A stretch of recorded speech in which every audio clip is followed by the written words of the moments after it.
Government ने अपनी कमियों को छुपाने के लिए उसने दमनकारी नीतियों का उपयोग करना शुरू कर दिया। उसने डिफरेंट हॉस्पिटल्स को शो कॉज नोटिस दिए। अगर उसका ट्रीटमेंट करना हो तो गवर्नमेंट एक दिन का 2200 रुपए देती है, लेकिन उसके इलाज के लिए जो इंजेक्शन लगता है वो 18,000 का आता है। हम खुद चाहते हैं कि हम पेशेंट्स का इलाज करें। आप सब लोगों का स्वागत है यहाँ पर। हमने सोचा था कि शायद हमारा जो स्ट्राइक चल रही है, सस्पेंशन चल रही है, तो हमें आपको दोबारा बुलाने की जरूरत नहीं पड़ेगी, बट हमारी जो प्रॉब्लम्स थी वो एज इट इज ही हैं। गवर्नमेंट की तरफ से कोई भी सॉल्यूशन नहीं आया है। आज 17वां दिन हो गया हमारी सस्पेंशन का, आयुष्मान की सर्विसेज का, बट हम वहीं की वहीं खड़े हैं। सिर्फ कुछ पेमेंट गवर्नमेंट की तरफ से आई है जो अभी भी इनसफिशिएंट है। उसके अलावा गवर्नमेंट ने हमारी जो भी प्रॉब्लम्स थी, जो हमने आपसे पहले शेयर की थी, उसको रिजोल्यूट करने का कोई भी ऐसा सॉल्यूशन नहीं आया अभी तक सामने। प्लस अब गवर्नमेंट ने अपनी कमियों को छुपाने के लिए उसने दमनकारी नीतियों का उपयोग करना शुरू कर दिया। उसने डिफरेंट हॉस्पिटल्स को शो कॉज नोटिस दिए और डीएमपैनलमेंट का भी कुछ किसी हॉस्पिटल को डीएमपैनलमेंट भी किया है।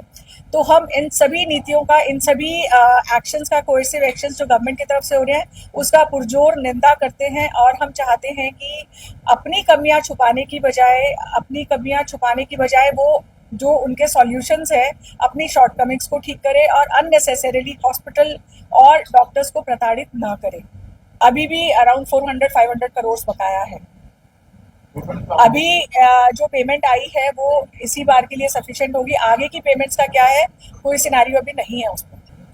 जो हमें पेमेंट्स आई हैं वो अप्रॉक्सीमेटली 30% आई हैं, किसी किसी हॉस्पिटल की 10% भी आई हैं, और अभी उसके अलावा जो 70% है वो भी आउटस्टैंडिंग है हमारा। और ये जो पेमेंट्स आ रही हैं, इनका जो टाइम लैग है वो टाइम लैग बहुत ज़्यादा है। गवर्नमेंट की तरफ से वो 15 more than 500 more than 120 days. हाँ, जो पेमेंट्स आनी है 15 दिन में जो आनी चाहिए थी वो 4-5 महीने के लैग पे, और जो TMS1 पोर्टल की है वो तो 3-3, 4-4 साल हो गए हैं जो नहीं आई है अभी तक।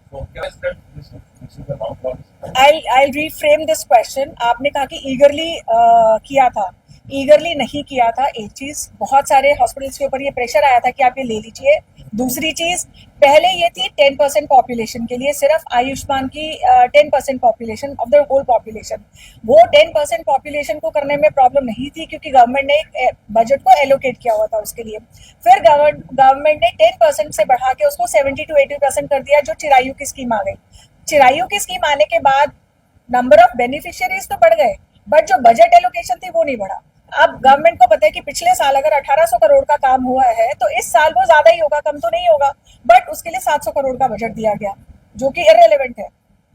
और अगर गवर्नमेंट चाह रही है कि वो हमारे से काम कराना चाह रही है तो वो हमें दुखी करके काम नहीं करा सकती है, हमें हमारा शोषण करके काम नहीं करा सकती है। पहले 10% पॉपुलेशन को अगर आप केटर करते थे तो 70 to 80% पॉपुलेशन थी जो आपको कैश पे आता था, जिससे आपके हॉस्पिटल के बिल्स होते थे, आपके स्टाफ की सैलरीज होती थी। अगर हम एक हॉस्पिटल की बात करें, ऑन एन एवरेज 50 से 100 तक का एक बड़े हॉस्पिटल का स्टाफ है, तो उनकी अगर सैलरीज आप लगा लो तो इतनी सैलरीज हो जाती है, प्लस हॉस्पिटल के जो एक्सपेंसेस है, रनिंग कॉस्ट है, तो वो सब मिला के इतना ज्यादा हो जाता है कि वो जब 90% कैश का काम होता था तो कवर अप हो जाता था, बट जब 10% कैश का काम रह गया तो वो कवर अप नहीं हो रहा। बहुत सारे हॉस्पिटल्स डेप्थ पे जा रहे हैं इस वजह से। और उसके अलावा गवर्नमेंट ने जो, अगर आपने जो पेमेंट आपको देनी है, जो एक प्री ऑथराइजेशन दिया आपने कहा कि जो भी उनके पैकेजेस है उसके हिसाब से अगर आप दे रहे हो तो उसके अंदर फिर वो अनड्यू डिडक्शंस करके आ रही है। वो डिडक्शंस करने के बाद जो आना चाहिए आपके पास, जो एक अस्पताल के पास आना चाहिए अमाउंट, वो और काफी कम हो गया। तो उस वजह से फाइनेंशियल बर्डन हॉस्पिटल्स के ऊपर बढ़ता जा रहा है डे बाय डे। सरकार से जो बातचीत हुई है तो कुछ बजट उन्होंने दोबारा और एलोकेट किया, 291 करोड़ उनके पास आए हैं, बट स्टिल वो भी इनसफिशिएंट है। दूसरी चीज की जो डिडक्शंस के बारे में बात हुई तो उसके लिए सरकार कोई स्टैंड लेने को तैयार नहीं है। तीसरी चीज जो एरोनियस क्लेम्स है, अगर वो डिडक्शंस होंगी, बिना बात के डिडक्शंस होंगी, तो हमारा जो पेंडेंसी का नंबर है, एरोनियस क्लेम्स का जो नंबर है वो बढ़ता चला जाएगा। वो बढ़ेगा तो ऑब्वियसली फिर कहाँ से काम कर पाएंगे। हम चाहते हैं कि हम इन पेशेंट्स का इलाज कर पाए और बहुत अच्छे से कर पाए। जो ये स्कीम थी बेसिकली ये प्राइमरी केयर सेंटर के हिसाब से थी, ये टेरिशरी केयर, क्वालिटी केयर इसके अंदर प्रोवाइड नहीं किया जा सकता किसी भी एंगल से। फॉर एग्जांपल, एक बीमारी के अंदर एक बीमारी है मायस्थीनिया ग्रेविस, जो मेडिसिन के अंदर भी आती है, न्यूरोलॉजी के अंदर भी आती है।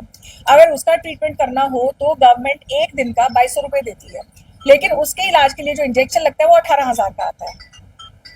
इसको कैसे किया जा सकता है? हम खुद चाहते हैं कि हम पेशेंट्स का इलाज करें, हमने इसीलिए सब चीज़ें करी हैं, बट अगर हमारे पास फाइनेंसेस नहीं होंगे तो हमें पेमेंट तो करनी है आगे। हमारे स्टाफ है, हमारी मेडिसिन है, हमारा इलेक्ट्रिसिटी का बिल है, हमारे इम्प्लांट्स हैं और बहुत सारे हिडन एक्सपेंसेस है जो एक्सपेंसेस आपको करने पड़ते हैं, और अगर आपके पास नहीं आएंगे फाइनेंसेस तो आई थिंक आप सब लोग समझदार हो कैसे काम कर पाएंगे। आगे हमारा एक्शन यही है कि हम लोग अपना एजुटेशन करेंगे और ज़्यादा एजुटेशन करेंगे, और हम कल हमारी एक मीटिंग है पानीपत में जिसका नाम है, हमने पानीपत आक्रोश मीटिंग दी है। This is in protest of government की जो ये दमनकारी नीतियां चल रही हैं उसके प्रोटेस्ट में ये है, और वहाँ पे फिर हम स्टेट आईएमए के साथ मिलके हम मास सरेंडर या इमरजेंसी सर्विसेज को कंप्लीट शट डाउन करने का हम प्लान करते हैं।